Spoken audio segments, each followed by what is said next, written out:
বাগান বাড়িটা দেখছিস, ওইটাই আমাদের বাবুদের বাগান বাড়ি। বাহ, খুব সুন্দর বাগান, চারিদিকে কত গাছপালা রে। আর ওই তিনতলা বাড়িটা দেখছিস, আরে ওইটাই, ওই বাড়িতেই তো আমি ওই রান্নার কাজ। ওরে বাবা রে, এই যে দেখতেছি একবারই জমিদার বাড়ি। আরে মদন, আমার বাবুরা জমিদার নয়, আমার বাবু ওই দীপঙ্কর চ্যাটার্জি মস্ত বড় পুলিশ অফিসার। খাইছে এই দুই কথায় লইয়া আইলি রে ভাই, এই সাথে দিলে এই পুলিশের খপ্পরে। আরে শোন শোন, আমার বাবু দীপঙ্কর চ্যাটার্জি ওই পুলিশ হলেও না খুব ভালো মানুষ। তা হ্যাঁ রে মোহন, তোর ছোট বাবু কি ওই পুলিশে কাম করে?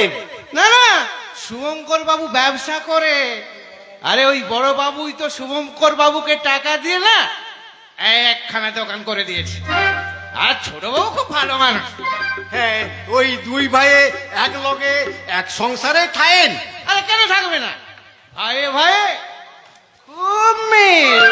ওই বড় বাবু টাকা দিয়ে ছোট বাবুর একটা ঘর করে দিয়েছে আর নিজের নামে লিখে দিয়েছে। হ্যাঁ, তা তুই এই বাড়িতে কয় বছর কাজ করতেছিস মোহন? তা ওই রাম 2 3 4 5 বছর। আমাকে না বাড়ির সবাই খুব ভালোবাসে, তাই তো আমি মাঝে মধ্যে আমি গান ধরি, জানিস তো মদন? আরে লা লা লা লা লা লা লা লা লা লা লা। আমি শিশি ভজহরি মান্না, আমি শিশি ভজহরি মান্না, একদম বেদ গিয়ে শিখেছি শহরে নান্না। আমি শিশি ভজহরি মান্না, আমি শিশি ভজহরি মান্না।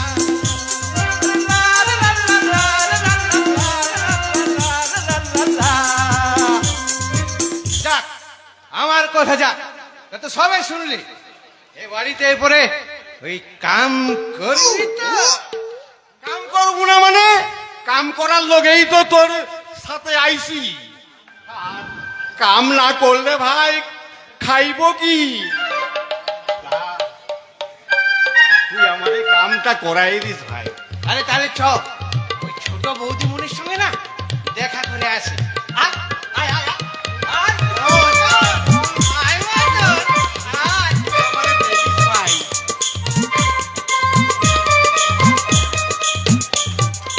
হেমা কালী, হেমা সন্তোষী, তুই আমারে দয়া কর মা, আমায় কামটা জুটাইয়া দিস মা। তোকে আমি জরা ফাটা বলি দিব, জরা ফাটা বলি দিব। এর পরের ঘটনা 20 বছর পর। 20 বছর পার হয়ে গেছে অভিজিৎ। দাদার দুর্ঘটনার কথা তো তুমি শুনলে, কিন্তু সেই দুর্ঘটনার কথা আপনি কিভাবে জানতে পারলেন? খবরে কাগজ পড়ে। আর এই খবরের কাগজ পড়ে যখন জানতে পারলাম না, তখন আমি সোজা ছুটে গেলাম দাদার কোয়ার্টারে। তারপর কি দেখলেন? গিয়ে দেখলাম দাদা শোকে দুঃখে একেবারে পাগল হয়ে গেছে। তাই দেরি না করে আমি সোজা দাদাকে বাড়িতে নিয়ে এলাম। তারপর মা যে মারা গেল দাদা জানতেই পারলো না। দাদা নিজের খেয়ালে কখনো হাসে কখনো কাঁদে। দাদার চিকিৎসা শুরু হলো। ডাক্তারের কথা মতো দাদাকে একটা ঘরে তালা বন্ধ করে রেখেছিলাম। আমি জানলার পাশে গিয়ে দাদা বলে ডাকতেই দাদা কেমন যেন একটা অদ্ভুত ব্যাপার করতো। কিসে অদ্ভুত ব্যাপার?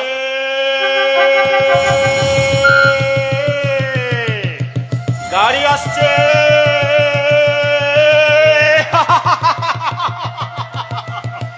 জীবন গাড়ি, জীবন গাড়ি আসছে গো, জীবন গাড়ি।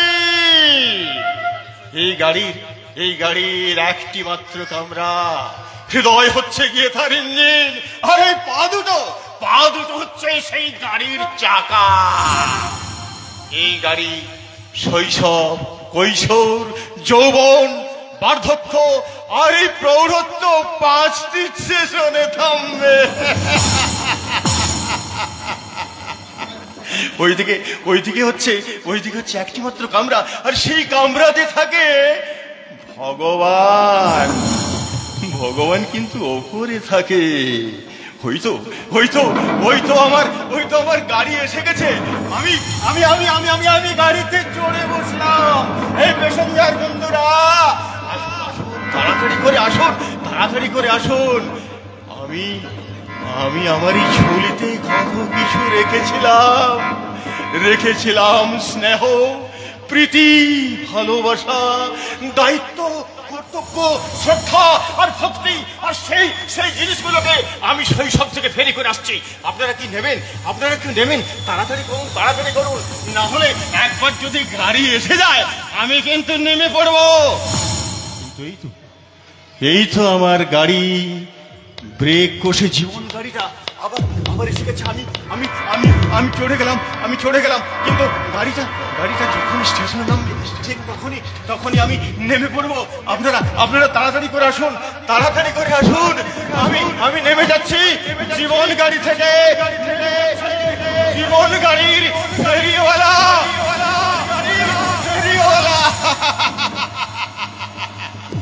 আমি জীবন গাড়ির ফেরিওয়ালা।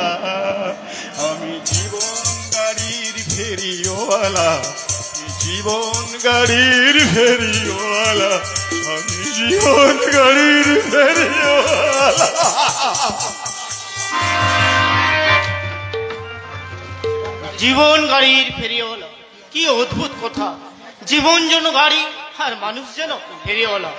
অভিজিৎ, আমি ওই জেঠু জীবন কাহিনী নিয়ে একটা যাত্রা নাটক লিখতে চাই। তাই নাকি? তা খুব ভালো। তুমি এই যে নাটক লিখবে না, এই নাটক আমি কলকাতার একটা বিখ্যাত দলে অভিনয় করার ব্যবস্থা করে দেব। বাবা, এটা খুব ভালো প্রস্তাব। হ্যাঁ, কিন্তু অভিজিৎ, আমি তোমাকে না যাওয়ার আগে একটা কথা বলে যাই। অভিজিৎ, তুমি এই যে নাটক লিখছো না, এই নাটক লেখা শেষ হয়ে গেলে এই নাটকের নাম অবশ্যই দেবে জীবন গাড়ির গাড়িওয়ালা। তাই হবে কাকু, তাই হবে। আজই আমি লেখা শুরু করব। যাই বাজার থেকে নতুন কলম একটা খাতা কিনে নিয়ে আসি। সে কি অভিজিৎ, তুমি দোকানে যাবে কেন? মদনকে পাঠাও। কাকিমা, আমি এত ব্যস্ত হবেন না আমার জন্য। কি যে বলছো বাবা অভিজিৎ, তুমি ব্যাংকের চাকরি নিয়ে সেই রাজস্থান থেকে কলকাতায় এসে আমাদের বাড়িতে উঠেছো, তাই তোমার সুবিধা অসুবিধা তো আমাকেই দেখতে হবে বাবা অভিজিৎ। কাকিমা, শোনো অভিজিৎ, আজ থেকে এই বাড়িটাকে তুমি একদম পরের বাড়ি ভাববে না, ভাববে এটা তোমার নিজের বাড়ি। তবে হ্যাঁ, তোমার কখন কি দরকার না দরকার সেটা তুমি আমাকে বলতে পারো, আমার মেয়ে লিপিকেও বলতে পারো। লিপিকে কি তোমার কাছে একবার পাঠিয়ে দেবো বাবা অভিজিৎ? লিপি তো প্রায়ই আমার কাছে আসে। কেন আসবে না বাবা অভিজিৎ, কেন আসবে না? আমার লিপি তো তোমাকে বন্ধুর মতো মনে করে। তাছাড়া আমার মেয়ে বলে বলছি না বাবা, লিপি আমার বড্ড গুণের মেয়ে। লেখাপড়া, নাচ গান সব তাতে একেবারে স্মার্ট। ওই তো লিপি এদিকে আসছে। শোন রে লিপি, শোন। বলছিলাম কি, আজ তো ছুটির দিন আছে, যা না অভিজিৎকে নিয়ে কোথাও দুজনে একটু ঘুরে আয়। না, আমাকে কিচ্ছু বলতে হবে না বাবা, কিচ্ছু বলতে হবে না। তোমরা দুজন কোথায় যাবে না যাবে, কি করবে না করবে, দুজনে একটু আলোচনা করে ঠিক করে নাও, কেমন? চলো অভিদা, আমরা ওই গঙ্গার ধারে বেড়াতে যাব। তারপর একটা নৌকা ভাড়া করে আমরা গঙ্গার মধ্যে দুজনে ভেসে বেড়াবো। না লিপি, না, আজ আমি বাইরে যেতে পারবো না। কেন পারবে না অভিদা? আসলে এখন আমি একটা যাত্রার প্লট নিয়ে ভাববো। তা তোমার নতুন নাটকের নাম কি শুনি? আমার নতুন নাটকের নাম হবে জীবন গাড়ির ফেরিওয়ালা। জীবন গাড়ির ফেরিওয়ালা? হ্যাঁ, তোমার জেঠু দীপঙ্কর চ্যাটার্জি হবেন আমার নাটকের প্রধান চরিত্র। আর নায়িকা? আমার নাটকের নায়িকা হবে খুকুমণি। কিন্তু আমার জেঠুর মেয়ে খুকুমণি তো সেই 20 বছর আগে হারিয়ে গেছে। সেই হারিয়ে যাওয়া খুকুমণিকে আমি আবার নতুন করে আমার নাটকে। ও অভিদা, এইসব উদ্ভট কল্পনা বাদ দিয়ে তুমি অন্য কথা বলো তো। কিন্তু আমার মাথায় নাটক ছাড়া যে কিচ্ছু আসছে না লিপি। উফ। আমি বেশ বুঝতে পারছি আমার নাটকের চরিত্রগুলো আমার চারপাশে বোবার মতো ঘুরে বেড়াচ্ছে। ওরা কথা বলতে চাইছে। ও হবিদা, ওইসব নাটক ফাটকের কথা বাদ দিয়ে অন্য কথা বলো, আমার এইসব কিচ্ছু শুনতে ভালো লাগছে না। ঠিক আছে, আমি তাহলে চলে যাচ্ছি। এই শোনো হবিদা, শোনো, তোমার সঙ্গে আমার অন্য কথা আছে। কি কথা বলবে লিপি? যে কথা অনেক দিন ধরে বলবো বলবো করে আজও বলতে পারিনি। তার মানে? 1 মাস আগে তুমি যখন প্রথম আমাদের বাড়িতে এসেছিলে, সেই প্রথম দিন তোমাকে দেখেই আমি যে মরেছি অবিদা। লিপি, এই তুমি কি বলছো? আমি কিচ্ছু বুঝতে পারছি না।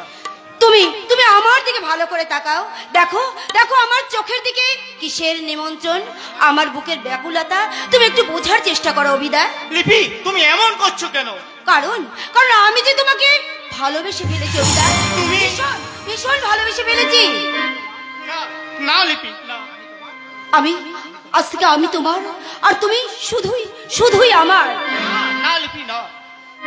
কত ভালোবাসি আমি কি করে বোঝাবো, কতটা আপন তুমি কিভাবে জানাবো, কত ভালোবাসি আমি কি করে বোঝাবো, কতটা আপন তুমি কিভাবে জানাবো, জানি না নিজে জানি না,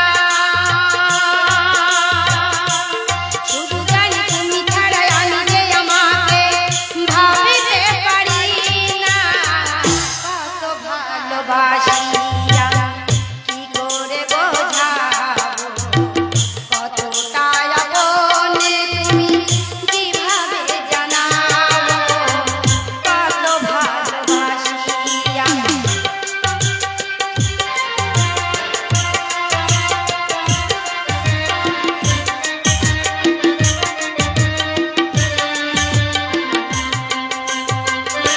দুজনে জীবন পথে সুখী হয়ে চলবো, দেখা ভুলে হাসি মুখে সুখী আছি বলবো,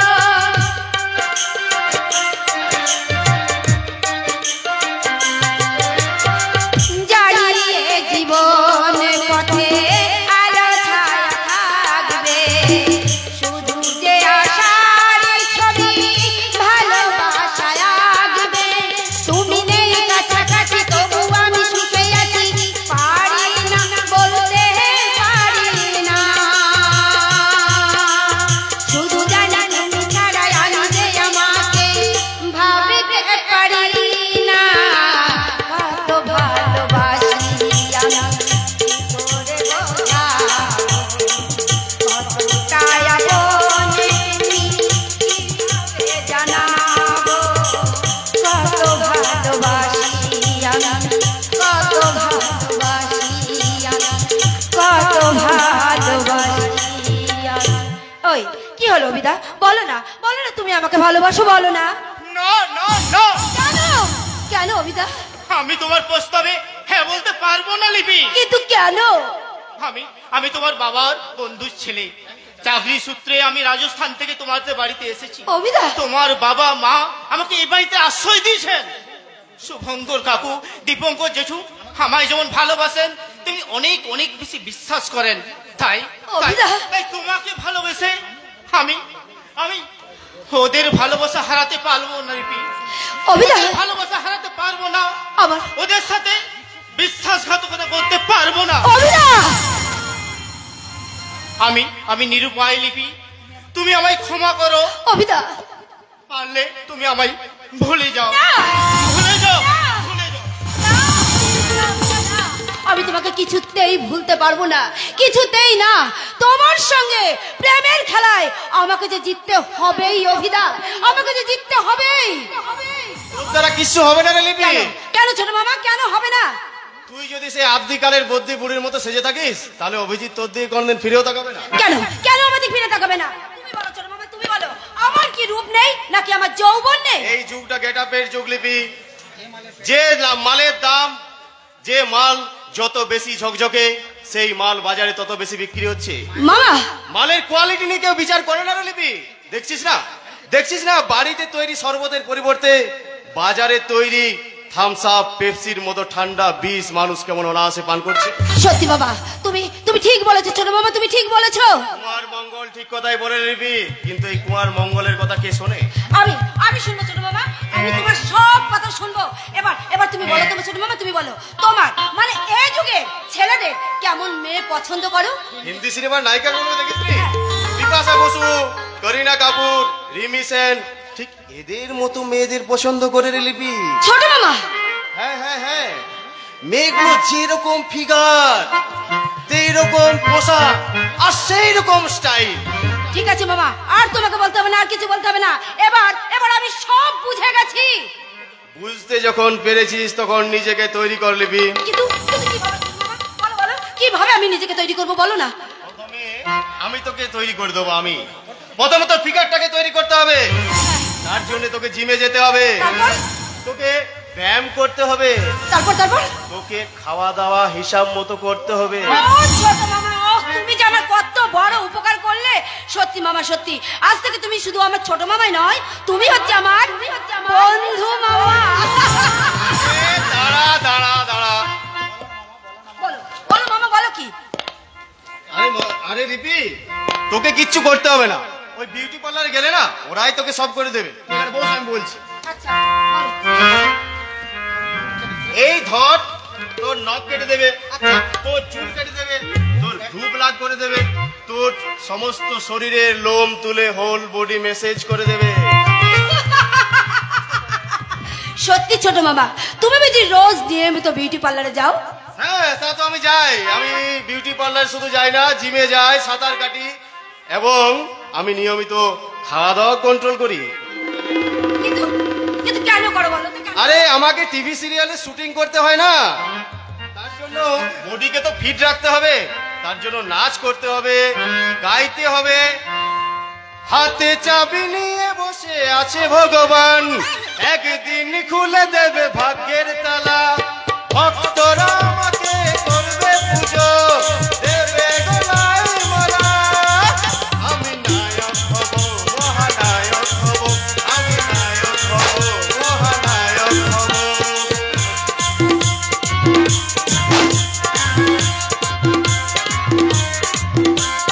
চেহারা হবে যেন সলমান খান, প্রীতি জিন্দার সাথে করো নাচ গান। চেহারা হবে যেন সলমান খান, প্রীতি জিন্দার সাথে করো নাচ গান। সবাইকে খুশি করে নাচ করবো, বম্বে কলকাতা কাঁপিয়ে দেব। আমি নায়ক হব, মহানায়ক হব, আমি নায়ক হব, মহানায়ক হব। সত্যি সত্যি সত্যি ছোট মামা, সত্যি তুমি সিনেমায় অ্যাক্টিং করেছো? আরে শুধু সিনেমায় নয় রে, আমার এখন অনেক টিভি সিরিয়ালের শুটিং চলছে। মামা মামা শোনো না, মামা শোনো, তুমি আমাকে তোমার শুটিং দেখতে নিয়ে যাবে তো বলো? অবশ্যই অবশ্যই নিয়ে যাবো, কিন্তু তার আগে যে তোকে মডার্ন হতে দেবে না দিদি। তাহলে যা যা যা যা, দিদিকে বলে 1000-5 টাকা নিয়ে আয় তো। টাকা নিয়ে তুমি একদম ভেবো না ছোট মামা, একদম ভেবো না। ওসব টাকা ম্যানেজ করার দায়িত্ব শুধু আমার। আর তোমার কাজ কি জানো? তুমি শুধু একটু আমার কথা ভাববে ছোট মামা, আমার কথা কেমন?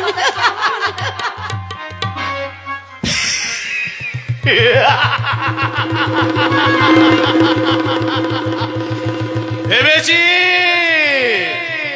ভেবেছি রে লিপি, ভেবেছি। জামাইবাবু ব্যবসা করে মুঠো মুঠো টাকা আনছে, আর জামাইবাবুর দাদা পুলিশ অফিসার দীপঙ্কর চ্যাটার্জি তার সমস্ত টাকা তুলে দিচ্ছে আমার দিদির হাতে।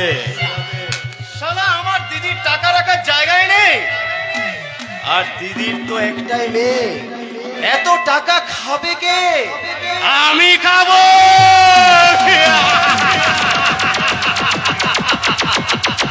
ওই লিপিকে টপ করে দিদির পয়সার দিকে থেকে মুঠো মুঠো টাকা আমি খিচে তুলে নেব।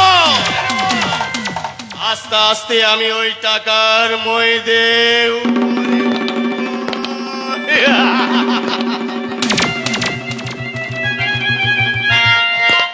তুই উপরে উঠবি না মঙ্গল, একদম পাতালে তলিয়ে যাবি। এ কি দাদা, থানা থেকে থানা ছেড়ে হঠাৎ তুই দিদির বাড়িতে? তুই দিদির সংসারে কতখানি অমঙ্গল করতে চলেছিস সেটা নিজের চোখে দেখতে এসছি রে মঙ্গল। পুলিশের সবচেয়ে বড় বদদোষ কি জানিস? তারা নিজেদের চরকায় তেল না দিয়ে অপরের চরকায় তেল দেয়, অপরের উপর খবরদারি করে। কেন করবো না? দেশ গঠন করতে হলে দেশের আপামর জনসাধারণের চরিত্র গঠন করতে হবে। শুধুমাত্র মুষ্টিমেয় মানুষের উপর ভরসা করে থাকলেই চলবে না। এসব বড় বড় লেকচার দিলে হয় না দাদা। কথাটা বলাটা যত সহজ, কাজে করা তার থেকে অনেক বেশি কঠিন। মোটেই না। আমাদের স্যার ডিএসপি দীপঙ্কর চ্যাটার্জির মতো সৎ মানুষ যতদিন পুলিশ বিভাগে থাকবে ততদিন দেশের বুকে আইন শৃঙ্খলা, শান্তি শৃঙ্খলা সবই বজায় থাকবে। তুই কি দীপঙ্কর চ্যাটার্জির হয়ে দালালি করতে এসেছিস? না রে ভাই, আমি দালালি করতে আসিনি। আমি দাদা হিসাবে তোর মতো ভাইকে অন্ধকার পথ থেকে আলোর পথে ফেরাতে এসেছি। দাদা, তোকে অনুরোধ করছি ভাই, তুই অসৎ পথ ত্যাগ করে সৎ পথে ফিরে আয়, অন্ধকার পথ ছেড়ে আলোর পথে ফিরে আয়। সৎ পথে টাকা রোজগার করা তো সহজ নয় দাদা। কেন সহজ নয়? আমি তোকে টাকা দেবো, তুই ব্যবসা কর। না না না না, আমি তোর দয়ার দান নিয়ে বাঁচতে চাই না। আমি নিজের পায়ে দাঁড়াতে চাই। পারবি না, তুই পারবি না, কারণ তোর পায়ের তলায় মাটি নেই, আছে চোরাবালির চর। কি বললি? চোরাবালির ফাঁদে পড়ে তোর মৃত্যু অনিবার্য। বললি দাদা, তবু তুই আমার চলার পথ থেকে সরাতে পারবি না। মঙ্গল, আমার কথা শোন ভাই। যা যা যা, কাজ কর, আমাকে নিজের কাজ করতে দে। আর যদি তুই আমার কাছে বাধা দিতে আসিস